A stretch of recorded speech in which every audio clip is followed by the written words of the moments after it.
Okay, if you're in here, come on in, folks. Howdy, partners. Come on in. News pick. Yeah. Here we go. This is the third time I'm trying this. I'm gonna wait. I am right here. And I am going to. Hold on. I'm going to try to find this live feed. I don't. Oh, there we are. Here we go. I'm in. I don't know if it's better. I've never had that happen before. It's funny that I'm on here actually yelling about um, government stuff. All right. Spread the word. I'm back. And I'm madder than ever. I mean, this is Did it get stuck again? Oh, I don't like this. The third time's a charm. Let's see if I can get people back in here. Everybody's so easily distracted these days. If you can't catch somebody's attention and hold it, they're in and out. We do have patient people in here, though, I will say. Yeah. Where were we? I was just getting fired up about... Oh, yeah, it is weird. Thank you. Thank you for coming back, those of you coming back. We had a really big group, and I think we can get them back. I was getting into the core, a double firewall. I don't even know what that is. I'll tell my son, my producer son.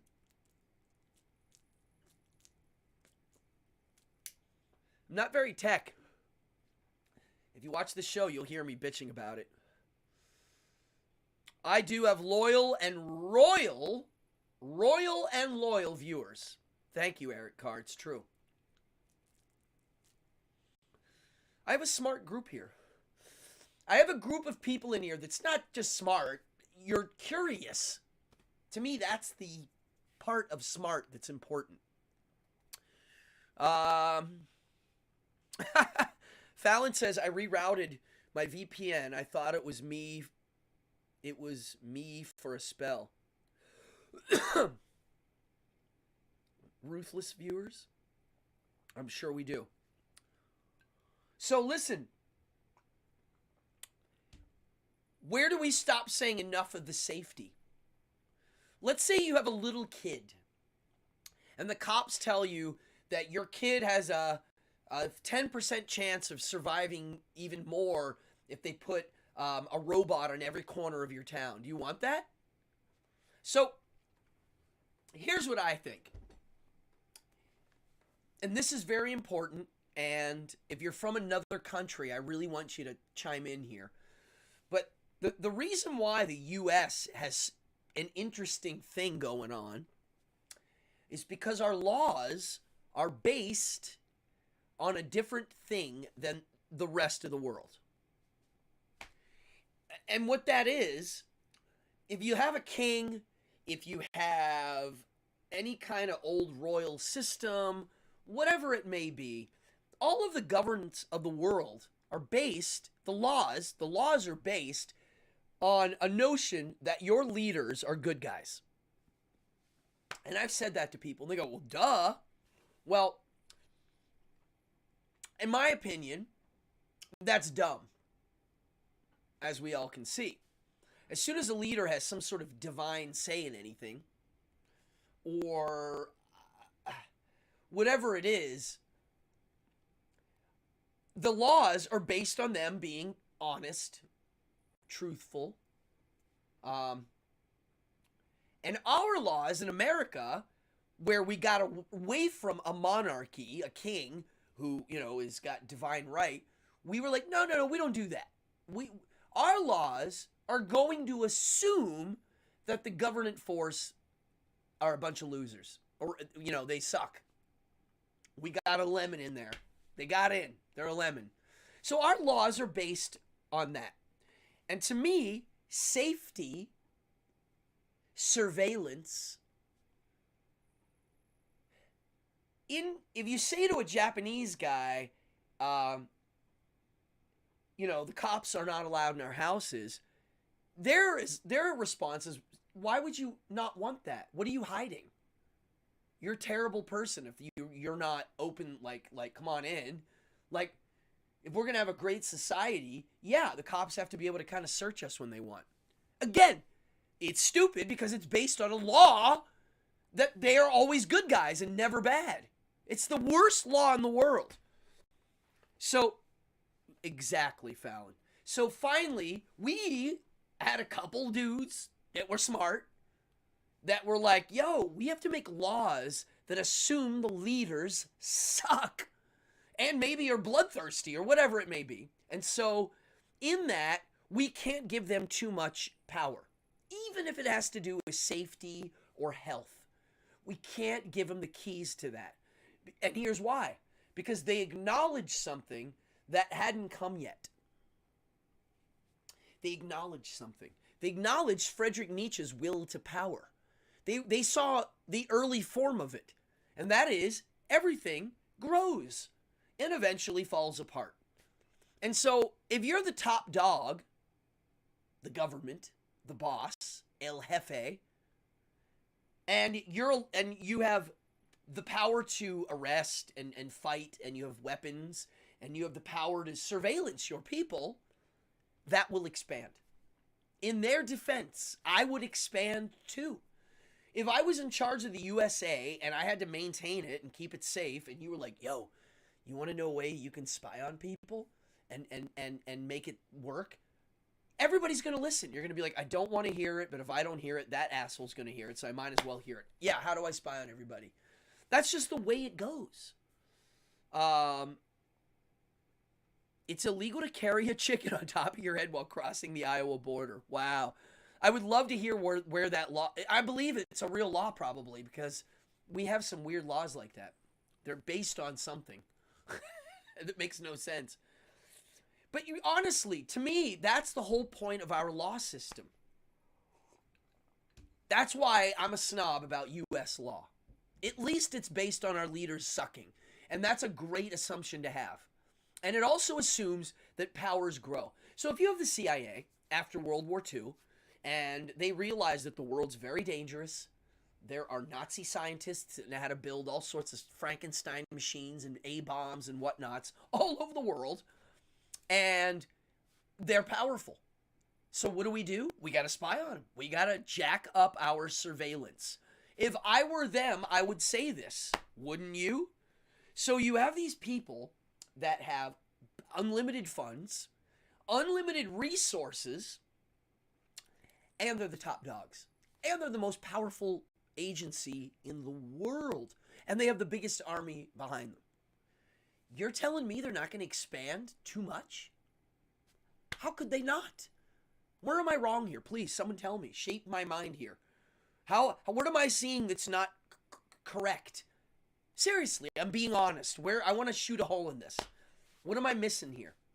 And this is where I get to the surveillance, speed camera. Oh, we got to put cameras everywhere. There's too many car accidents. Well, maybe the car accidents are just part of the deal. And if you don't like them, don't drive. I don't know. I'm being harsh there, but I'm being like, what point do we say enough of cameras, robots, eye in the sky, never turning off? Private companies own them. It just... That's it. Governments grow by their nature. That's what the founding fathers realized. This is what people don't get. Everything grows. The good guy is trying to grow. The quote, whatever you deem as the bad guy, they're trying to grow. The peaceful people, they're trying to grow also.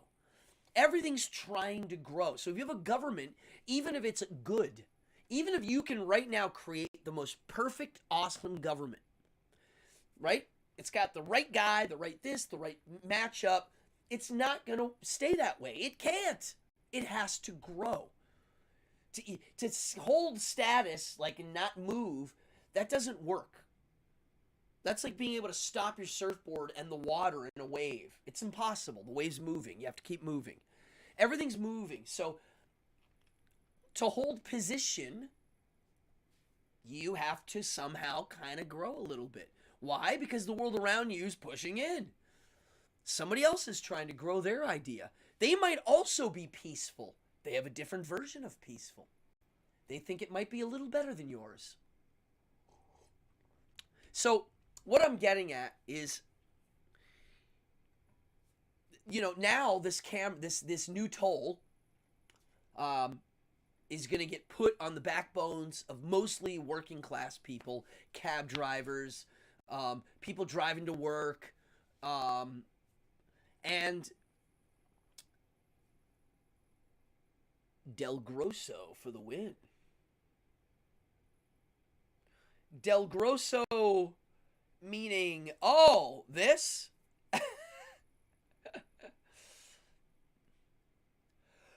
This is actually the New York version.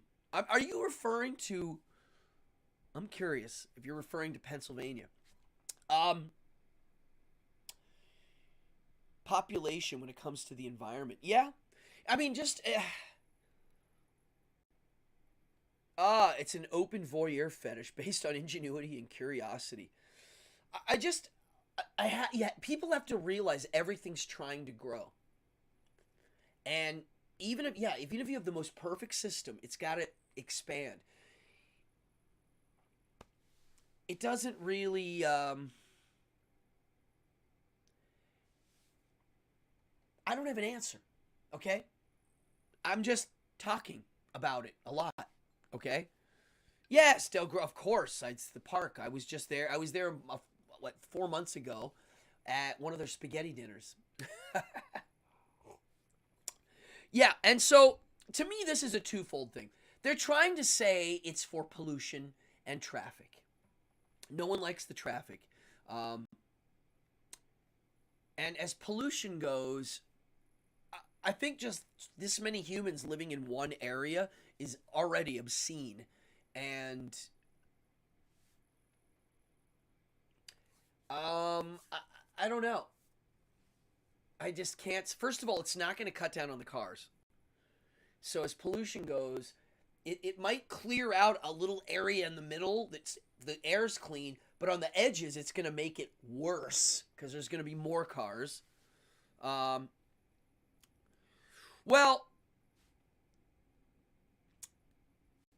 I don't know about the no question bit because I don't have an answer. But I know for a fact that the toll is wrong. That I can state. And I have yet to meet any human on any political aisle that's like, yay, we need that toll. Nobody likes it because everybody knows it's not real. If I really thought, listen. Well, Eric, yeah, it is bad. I drive in it all the time. I'm always, when I'm driving to do shows, I'm in some sort of traffic. I'm either in Manhattan, Brooklyn traffic, or I'm in Queens, Brooklyn, Long Island traffic, or I'm in New Jersey, Pennsylvania traffic. There's everywhere we go here is terrible. Listen, if you told me by putting this little $15 an hour thing, when I drove into Manhattan, it was going to be like a ghost town, and there was going to be no traffic, and there was going to be parking, and the air was clean, of course I would sign up for it. But it's just clearly not going to happen that way. That's not what happens. And I don't have an answer other than, well, they're trying to raise money to pay for these other things. Then it's got to come from somewhere else. Why do they accept it so pleasantly? Excellent question. I'm glad you asked. Because that's what I said earlier as my real gripe, is no one cares. The traffic in Rockaway Beach, at certain moments of the day, can be bad. Yeah, California traffic, where they have all these mandates on pollution and this and that, have the worst traffic, which is funny. Rockaway, like during rush hour, when everybody's going to work or leaving work, can be bad because Rockaway is little. It's a tiny little peninsula with water everywhere on both sides. And so there's only like a couple big roads that run up and down. But basically, my answer is there's no traffic here. If I have to drive uptown at 8, 9 in the morning, I might hit some. Actually, it would be coming the other way, maybe. But yeah, there's a few moments where it can be jammed. Morning rush hour or late night come home rush hour. But we have tolls here. They give me a deal. If you live here, they let you do one back and forth for free. Other than that, you're paying the MTA. So if you live here, you have to pay to leave. That to me is that's insane. Absolutely insane. We have a subway, a train. It's just one. We have a boat. I can go to the Manhattan on a boat, but if I have to work at the Slipperoo, it's going to take me 2 to 3 hours to do that whole trip to get in. I mean, it's just terrible. I drive. It's anywhere from 40 minutes to get to Manhattan to an hour and 20. Somewhere in there, depending on the time of day. I don't mind a 40-minute drive. Everywhere I go is 30-minute, 40-minute, 20-minute, 30-minute, 40-minute. That's what it's like living in New York City. If you live in Queens or Brooklyn and you have a car, everything's between 20 and 40 minutes away. It's 30 minutes that way, 20 minutes that way. 50 minutes here. That's about how it is. That's why everything takes twice as long. So why do they accept the toll? Why do people not get angry? Why don't we have more toll terrorism? If we had a Robin Hood that went around and took a screwdriver and really, people would cheer them on. If we had tech nerds that had the guns that could beam the drones down and the speed cameras, all of that stuff, I think people would cheer them on. Kind of like the people that would put money in the meters to save cars from getting tickets. Have you ever seen that? I don't know if you remember this, but there was a moment in time where there were these good Samaritans. And they would take a basket of quarters to the parking lot. And whenever they would see the meter maid get the pencil out to write the ticket, they would quickly put quarters in and be like, I can't write the ticket now. So, governments care so much about you, they need you to pay them for it. Jason, that's just like, that's very similar to George Carlin saying, God needs money. He needs your money. Yeah, they do. They act like they care about us so much. Laser pen. I know that there is. I know that there are ways around tolls. They sell gadgets for license plates. Oh, I've looked at them. You can get in big trouble. You can throw mud on your. There's all sorts of people bucking the system. But great. Hallelujah. Please do. You're getting ripped off. The government's ripping you off. They're lying. This is why this is why states that are able to get it to court win. If you can get this stuff to court, you win. This is why they don't like it to go to court. A lot of times you win. George Carlin was a philosopher. I think we need to buck the system. I think we need people to, I do think people need to get angry. They need to talk about it. They need to think about it. And they need to think about the notion that our laws are meant, hey, I assume you might be a bad guy. So if I give you too much power, even though it's for safety reasons, you can use it against me, and you have, and you will. And I can show you examples all through history. When have we gone backwards with losing rights? It's very rare where we get things loosened. Occasionally they'll loosen gun rights and everybody freaks out. If you watch this show, I'm very pro loose gun rights. That's just my personal take.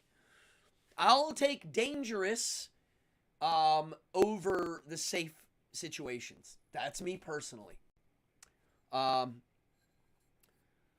I think that kind of person,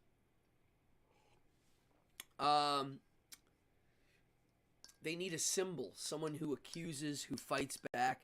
Well, that's what Robin Hood represents. hey, this is the sheriff of Nottingham. You guys are showing up saying, pay up, bitch. And I'm like, for what? And, oh, very important. Who's doing this thing? The MTA. Now, I forgot to mention something. I'm going to read something. So the people that stuck around are about to learn something nobody talks about. Okay? The MTA. I saved this. 2003. The MTA got caught with 2 sets of books and it was all over the news. You don't remember. They didn't talk about it much, but it made all over the news.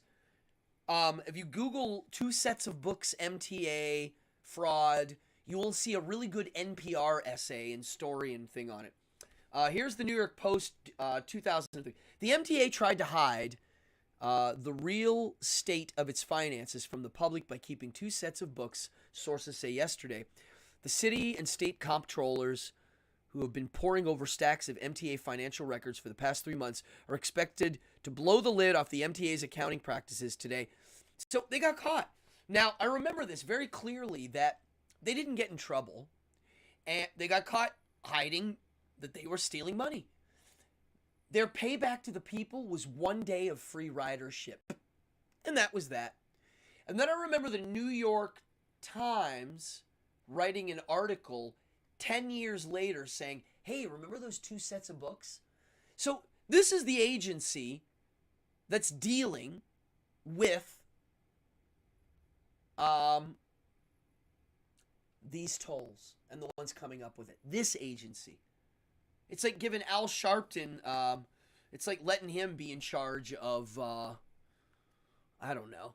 I'm trying to find a good analogy. Stephen Smith, he says, I'm going to Oklahoma in a few days with a temporary medical marijuana license, and I pay $5 to go to Tulsa and buy weed that is a quarter of the price I pay in Missouri. So wait, what do you pay $5? Oh, the $5 is the toll?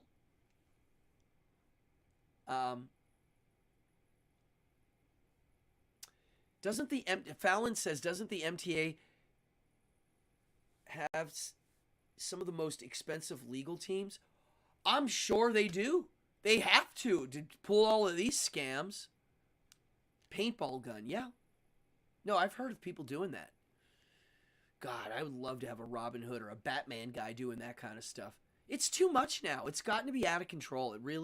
We have to really think about it. This is what people need to talk about at the dinner table, is where do we tell them no more of the safety? You got to really think about it. With food, with cigarettes, with the lefty, I don't know, what did you call, someone called it the left-handed cigarette? Whatever it is, when are we allowed to, like, tempt our lives a bit? You know, some people like to jump out of airplanes. Some people like to play Russian roulette. I'm being honest. It's scary, but it's true. Shouldn't we be allowed to? Does that mean that this is a body autonomy law? Is that what it means? Do we go that far? That's what safety means? So if we whittle the core value, if we whittle the core value of my right to have privacy and to not be surveillanced and for the government to not have to worry too much about my health, I don't know. What point do we say we've had enough?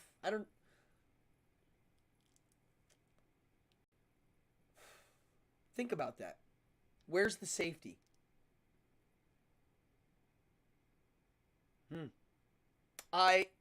Kush minis. I don't know. Nobody listens to me, but if you like this kind of stuff, make them big. Make them big. When you make these things big, focus. They taste better. It's like fine pipe tobacco. About a quarter of the way down, the flavor changes. It gets like a warmer flavor. So, back to my rant. Everybody wants to be safe. Everybody wants some sort of safety. I don't want to have to leave. Obviously, we don't want to all have to leave our houses and be running from, bullet fire every time I step out of my door, right? But I will say, I mean, this is where my gun stuff, safety just means I need to be protected, but the valiant ones are wired differently. I would agree. I mean, I trust in my own self for safety also. I've lived in areas where you want a gun because it is unsafe. And if you don't have a gun, you don't feel safe, or a knife, or a big scary knife, or whatever it is. You just feel like a sitting duck. I was thinking about this recently. When you're so in Europe, is anybody in here European? You might be able to step in on this, but I always thought in some areas you're more apt to get mugged in certain areas in Europe because they don't have guns. And they know that the civilians don't have guns or will fight back as much. So the thugs are a little more, like people don't know this, but England has a higher violent crime rate per capita than we do here. We have more gun shootings, but they definitely have a higher violent crime rate in general in certain areas. So these muggings, people are a little more, So how do you prevent that? Let's say you're a tourist in another country. I'm a walking safety object, James. Yes, you are. You're like a type of a superhero almost. Living by reason would solve most problems. Well, I don't know about that. That's an interest. Oh, hold on. That's Immanuel Kant right there. I did an episode a few weeks ago about this. Yes and no. Because the basis of that reason is going to have to be personal, because that's the tricky part. It's like a little variable. CCW. Does New York have CCW?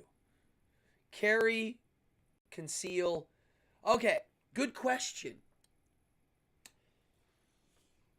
We had in New York City, and I know this well, we had a may issue conceal carry. Not shall issue, may issue. And that's what became part of the constitutionality. What that means is, if you follow all the rules and permit, you do everything they tell you, they might give you the permit. So the people that had the permit were ex-police officers and celebrities and rich people that would pay a lawyer to make sure they would get through. So basically nobody had that concealed carry unless you were something very special. Well, that went to court. That was the second big case. The Heller case was, 20 years ago? This was the next one. I forget the name of the case. The Heller case was the D.C., Heller versus D.C. The next one was the one that I'm about to mention. And that one basically said, you gotta let conceal carry. And so immediately our governor, being a loser, heard that and was like, oh my God, they just legalized guns in New York. And everybody got a message, hey, you're now allowed to carry. You can go get the permit. It's like going to be, it's no longer a may issue, it's a shall issue. If you follow the rules, we got to give you the permit. So what did she do? She immediately made getting that shall issue near damn impossible by making more rules and then making gun-free zones basically everywhere in the city. So, yeah, you're allowed to carry your gun, but not in gun-free zones, and we made everywhere a gun-free zone. They've kind of done that. They red-taped it, as it's called. So, the right to bear arms is really a big step towards reinstating the Roman lex talionis. Yeah, it is. People have to be able to protect themselves and fight back. And if you're giving the bosses above weapons, remember what I said about expanding? They will expand. They're gonna have to. as the people get powerful, then they have to get more expansive, right? So therefore, I'm pro-gun. Chicago, oh yeah, they did the same thing in Chicago, correct. Yeah. Most of the big cities. So, wow, my camera's tilted weird tonight. Usually it's like this. This show is weird. The camera, the fact that it got shut off earlier, this is a new feed. This is weird. I'm not used to this. Anyway. Yes, we don't have stand your ground law in New York. If I would right now, a bad guy would come in here right now, the law says I have to run away from my own home first. And then I'm only allowed to inflict bodily harm. I have to know he's trying, or she, or whoever's trying to hurt me. Then I can inflict. That means I have to be a psychic and ask them, excuse me, are you here to hurt me? Or, read their mind. It's really silly. We have some really bad laws. Just stoned. Not really. I don't feel stoned right now. I'm kind of hyper. At any rate, I've been ranting for a while now, and I've held this crowd. Thank you for staying in here. I don't know what to say. I think we need to start talking about a few issues. They're non-political. We need to take it out of politics. No more politics. They're non-political. They're core values. How safe do you need to be? And we have to hold accountable the city agencies that are making money. Where's the money going? And what do they say it's for? And the private companies involved with the city, we got to look at.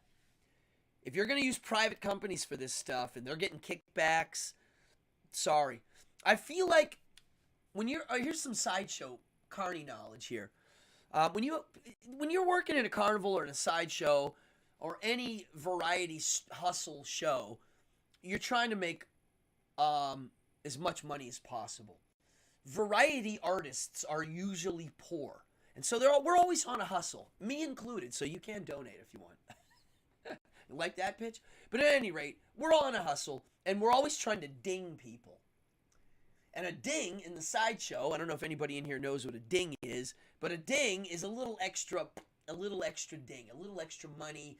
Once you got them in the sideshow, a ding is at the end of the show, you go, yo, there's an extra show. And, but it's an extra, it's really crazy. You're never going to see anything like it, but it's an extra buck. And we only have to charge that because we brought the show in from out of state. And to do that, it costs extra money. So you don't have to see the show. But it's over there, and it's an extra $1. And so that's a ding. I feel like I'm getting dinged in New York, but under force with a gun pointed at me. I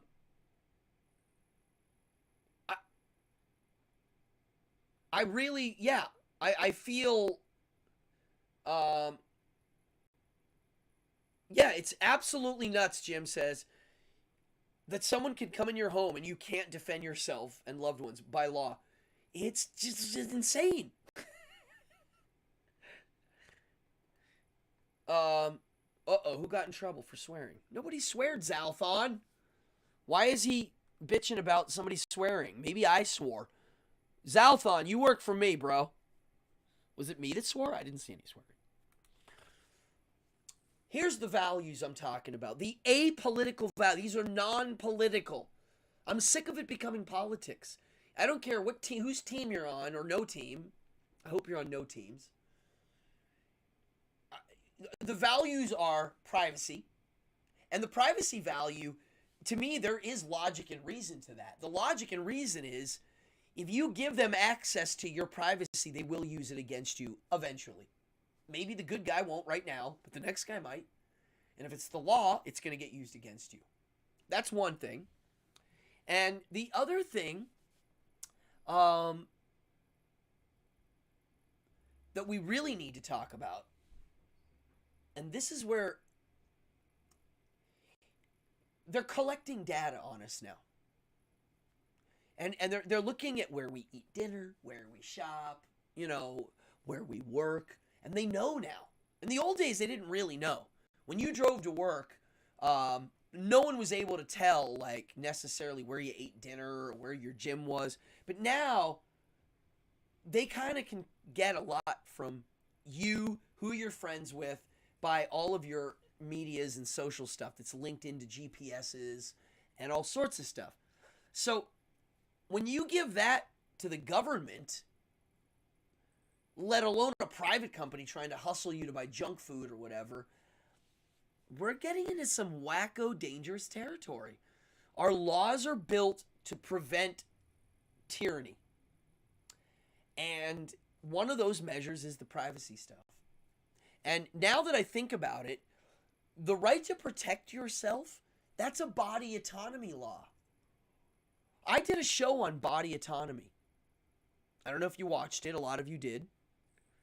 And I didn't include guns, meaning self-protection, being able to carry a weapon to protect myself. I put on the body autonomy list, I put doing yourself in. I won't say the S word because it gets you flagged. The S word. Circumcision, boy and girl. Abortion. Medicine, vaccines. And body modification. Tattooing, being trans, anything that you want to do that's modifying your body for whatever reason, medical, whatever, fun or not fun, or if it's something else, whatever reason, that's body autonomy. I don't know why, but on that episode, number 6 should be carrying a big scary knife.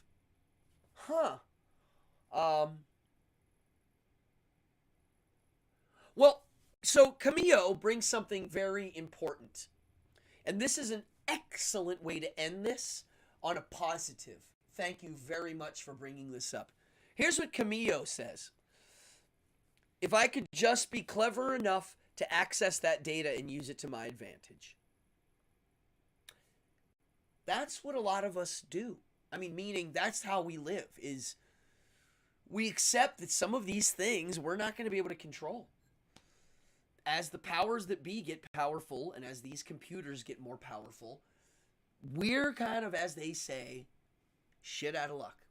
And the power will be powerful. Their will to power may be greater than mine on that level. So it's up to us to stay one step ahead of the game. And to use our intellect and insight and creativity as humans, our natural creativity, to solve these problems. And sometimes you have to fight fire with fire occasionally. And so I think that's a really positive actual slant to this, as a tying it together. I really think so. Is that we do have to pay attention to stay a step ahead of the game. That's all. If somebody's like, why are you so upset? Just run with it. Do it. Yes, you're right. I should just kind of chill out. But at the same time, I enjoy paying attention to certain fabrics of our reality, because I've noticed when I pay attention to them, I end up in a better position. Me, personally. And that's why I'm curious. I've noticed a difference.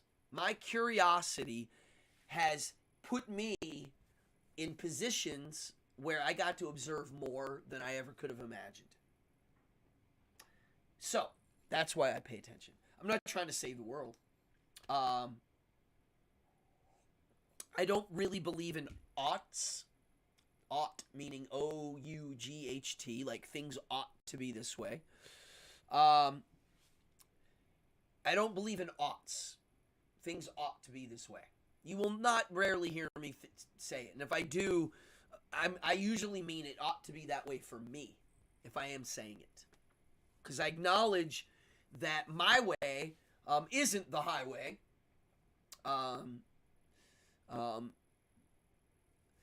The only thing that's the highway that I can claim, and I say this all the time, you'll hear me say it over and over again, but I can't not say it because it is fascinating, is that it looks like in this reality, entropy is moving in a certain direction. I have yet to see it go backwards. And that looks real. And I will attribute that to a surfing wave. It's moving. It came from far away, and it's moved from far away.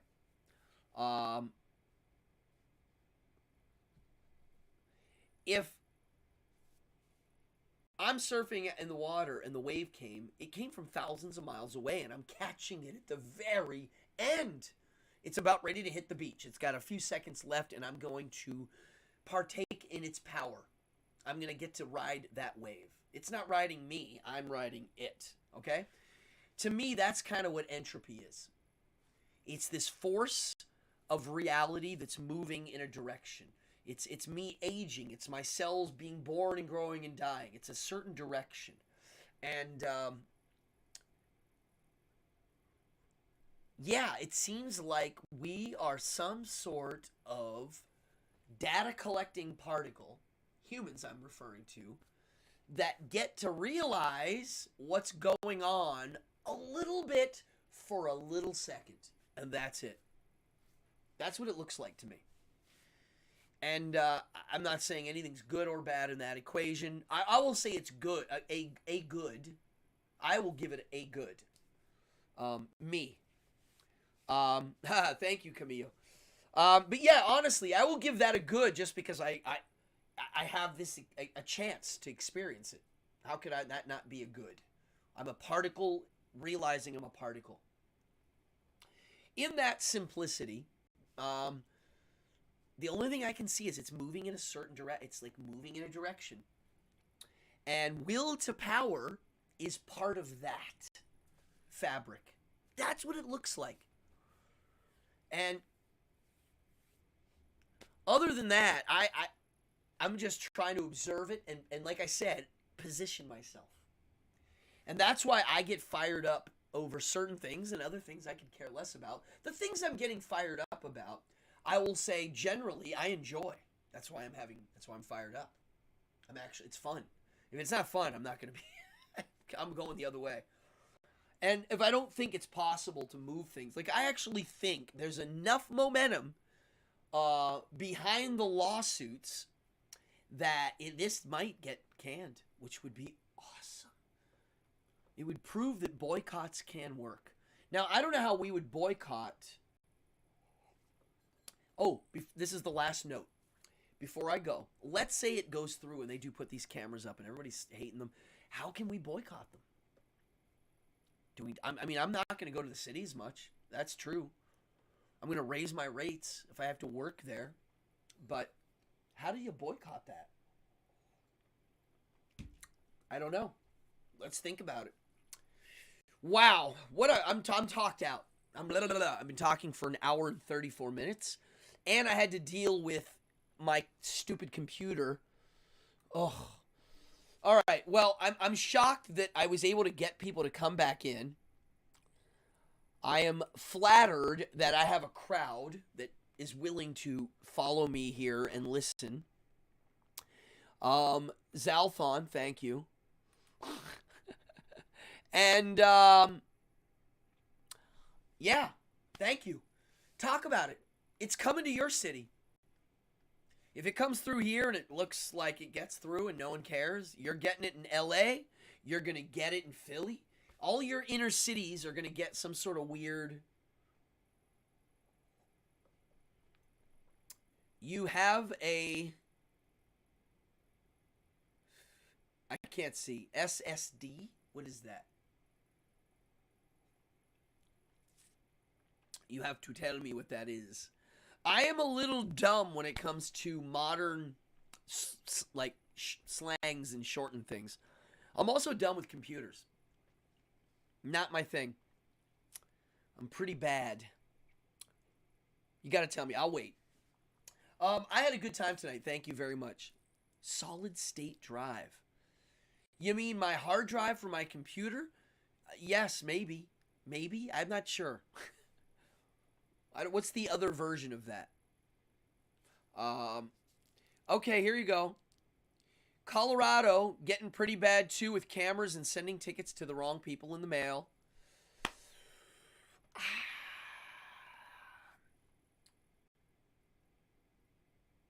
Oh, Here you go. Wolfenstein stepping in.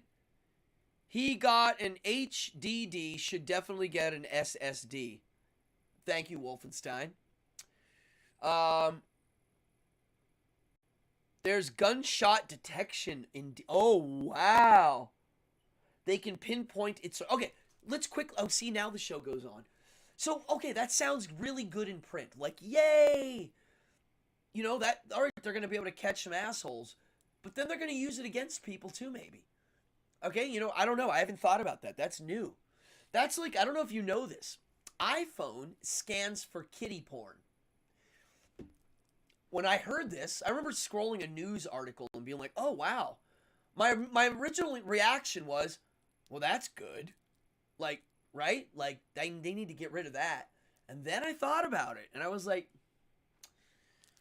all right, so what else are they scanning for? Like, it just means, I mean, they're really able to get in there. I mean, it should be they're not allowed in your phone, right? So, again, I had to think about it. Would I rather them scanning our phones for things? Or not, you know, like that's a table discussion. And the scapegoating continues. Well, I mean, people like to scapegoat. That's kind of a thing.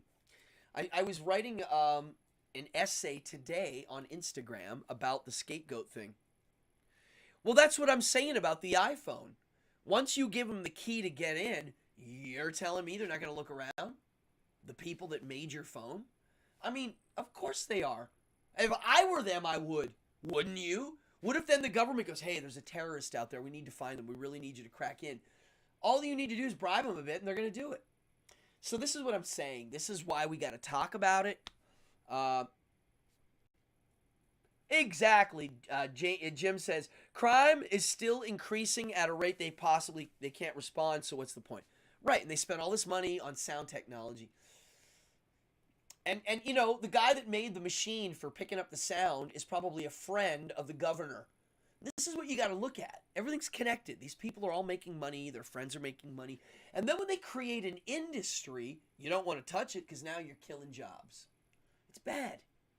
This is everything expanding. Yeah, your phones are off, they listen. It's all in the agreement. They made it fun for us to get surveillanced. They gave each one of us 15 minutes of fame, like Andy Warhol said, in trade of our privacy. It's terrible. To me, these are not left and right issues. These are human issues, and they're smart issues, meaning me being mindful of the future and how our governance could go sour. Yeah. If there was no law, there is no crime. On that one, I'll end on that one. There's my anarchy juice. Like, ooh, yeah. There's no laws. There's no crimes. Just read about the Pegasus software. Ooh, see, I don't know about that. What's that, Fallon? Is this something I'm going to read after I get off? Oh, welcome back too. Everybody's back. I hear on the East Coast. Cheers. Everybody went west for a minute. My sister's crazy. Uh-oh, what is she doing? What's the Pegasus software? That I'm interested in. I'm very curious. After you tell me what the Pegasus software is, I'm going to bounce. Because now you got me on here. This is a different kind of an episode, folks, if you're watching. I normally don't BS like this. I feel like I'm doing an Instagram feed right now. By the way, there's the donation button. Hey.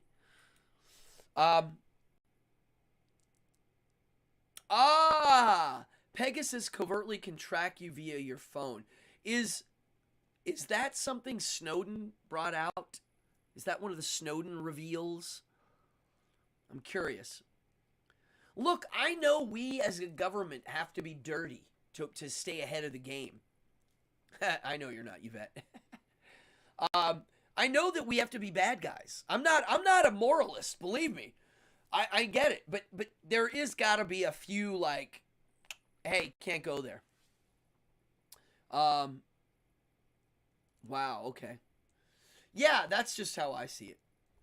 So that's why I like the saying, if there's no laws, there's no crimes broken.